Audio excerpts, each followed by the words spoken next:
Hello दोस्तों, तो आज की वीडियो में हम समझने वाले हैं फ्यूचर इंडेफिनिट को। अगर आपने दोस्तों 3 वीडियो पिछली नहीं देखी, यानी कि कोर्स आपने नहीं देखा टेंस का, तो आप पहले वो जाके देख लें। शुरू की 3 वीडियो यानी कि इंट्रोडक्शन, प्रेजेंट और पास्ट इंडेफिनिट के बारे में मैंने चर्चा करी है और समझाया बिल्कुल इजी मेथड से। और वीडियो बहुत छोटी है होने वाली है, ज़्यादा लंबी वीडियो नहीं होने वाली, तो आप पहले जाके चेक कर सकते हैं। तो हाँ दोस्तों, मैं आपको बताने वाला हूँ कि आज फ्यूचर इंडेफिनिट को आप कैसे समझ सकते हैं और आप इसकी कैसे पहचान कर सकते हैं। तो सबसे पहले मैं आपको बताने वाला हूँ पहचान। और किसी भी वाक्य के अंदर गा है, गी है, गिर है जैसे शब्द एंड में आते हैं, तो यानी या वो आप आसान समझ सकते हैं कि वो फ्यूचर इंडेफिनिट होने वाला है। तो इसी तरीके से आज हम समझने की कोशिश करते हैं अफर्मेटिव, नेगेटिव, इंटरोगेटिव और डबल एच यानी कि डबल इंटरोगेटिव सेंटेंस को। तो ये तरीके से हम वीडियो स्टार्ट कर ले बिना कुछ देरी के। तो आपने पहचान तो आपको चलिए कि जिस वाक्य के अंदर गा है, गी है, गे है जैसे शब्द एंड में होने वाले वो समझ लीजिएगा वो फ्यूचर इंडेफिनिट होने वाला है। तो दोस्तों सबसे पहले अफर्मेटिव अफर्मेटिव का रूल कुछ इस तरीके से होने वाला। इस बार सब्जेक्ट के साथ हमारी हेल्पिंग वर्ब होने वाले अफर्मेटिव के अंदर।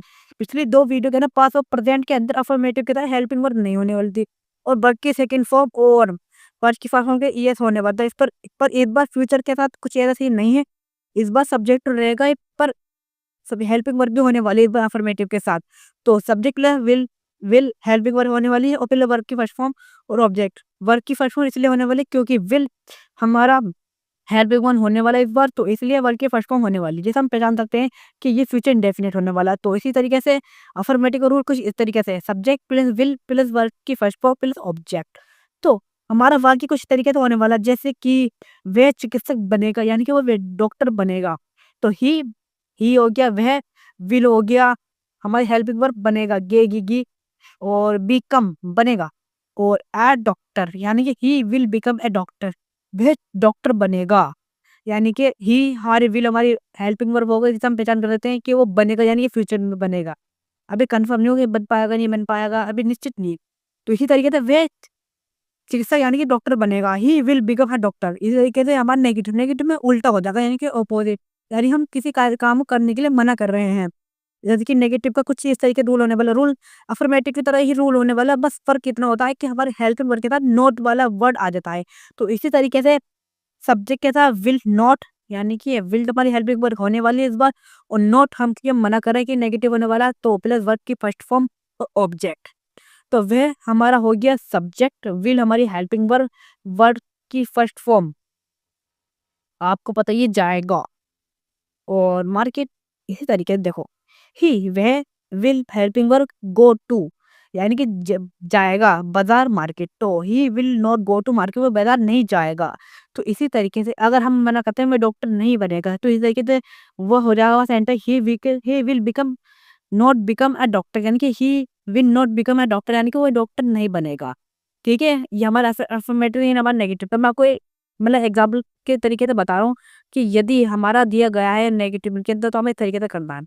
तो इंटरोगेटिव और डबल इंटरोगेटिव का आपको पता ही है कि डबल इंटरोगेटिव और वन इंटरोगेटिव में आपको पता ही है कि अंतर क्या है। तो इंटरोगेटिव में कोई आपसे सवाल पूछता है, आप उसका जवाब हाँ या ना में देंगे। तो इस तरीके से विल आपकी हेल्पिंग वर्ब पहले आ जाएगी और सब्जेक्ट बाद में, और जो भी हमारा मेन मुद्दा वो एंड में आएगा। तो इस तरीके से हमारा हेल्पिंग वर्ब कुछ इस तरीके से होने वाली है, will plus subject plus verb की फर्स्ट फॉर्म प्लस ऑब्जेक्ट। तो तुम बाजार जाओगे यानी कि मुझसे कोई पूछा है कि तुम बाजार जाओगे, या मैं हाँ कहूँ या ना कहूँगा, इसका आंसर मैं हाँ या ना में दूँ, इसलिए इंटरोगेटिव सेंटेंस हो जाएगा। तुम बाजार जाओगे तो इसका इंग्लिश में सेंटेंस कुछ इस तरीके से बनने वाला है, will you go to market यानी कि तुम बाजार जाओगे। विल हो गया हमारा हेल्पिंग वर्ब यू, तुम गो टू जाओगे बाजार market, will you go to market तुम बाजार जाओगे। तो इसी तरीके से हमारी डब्ल्यू एच फैमिली कुछ तरीके से होने वाली है, डब्ल्यू एच फैमिली के साथ प्लस बिल की फर्स्ट फॉर्म, मतलब मतलब sorry guys, W H family के साथ will plus subject plus verb की फर्स्ट फॉर्म प्लस ऑब्जेक्ट। इसी तरीके से दोस्तों बाजार कब जाओगे, when will you go to the market, बाजार कब जाओगे। तो मुझसे कोई पर्सन पूछता है कि बाजार कब जाओगे, तो मैं उसका आंसर देने वाला कि मैं कल जाऊंगा, बाद में जाऊंगा, किस टाइम जाऊंगा। तो उसका आंसर पूरी परिभाषा के साथ देने वाला हूँ। तो इसलिए ये दोस्तों डब्ल्यू एच सेंटेंस के अंदर आने वाला है। तो इसलिए वो इंटेरोगेटिव में आता है कि जैसे हमारे से कोई सवाल पूछता है कि आप बाजार कब जाएंगे, तो मैं उसका हाँ ये मतलब मुझसे कोई पूछता है तुम बाजार जाओगे, तो मैं उसका आंसर हाँ ये ना मैं दूंगा ना। कोई अलावा तो ये नहीं कहूँगा कि मैं क्यों जाऊँगा, किस लिए जाऊँगा। बस हाँ, ये ना बताऊँगा कि मुझसे उसने पूछा कि आप जाओगे नहीं जाओगे? तो इसी तरीके से और डबल इंटरोगेटिव सेंटेंस में ये होता है कि हमसे कोई सवाल पूछता है तो हम उसकी आंसर देने वाले पूरी परिभाषा के साथ। तो इस तरीके से आप समझ गए होंगे कि अफ़र्मेटिव किस तरीके से होने वाला है, वे चिकित्सक बनेगा नॉर्मल, नेगेटिव यानी कि आप किसी काम करने के लिए मना करते हैं। इसी तरीके से हमारा इंटरोगेटिव में कोई हमसे सवाल पूछता है, हाँ, उसका हम जवाब हाँ या ना में देंगे। और डब्ल्यूएच के साथ डब्ल्यूएच फैमिली लगेगी पहले और विल और फिर सब्जेक्ट की फर्स्ट फॉर्म और ऑब्जेक्ट। तो समझ गए होंगे दोस्तों आप।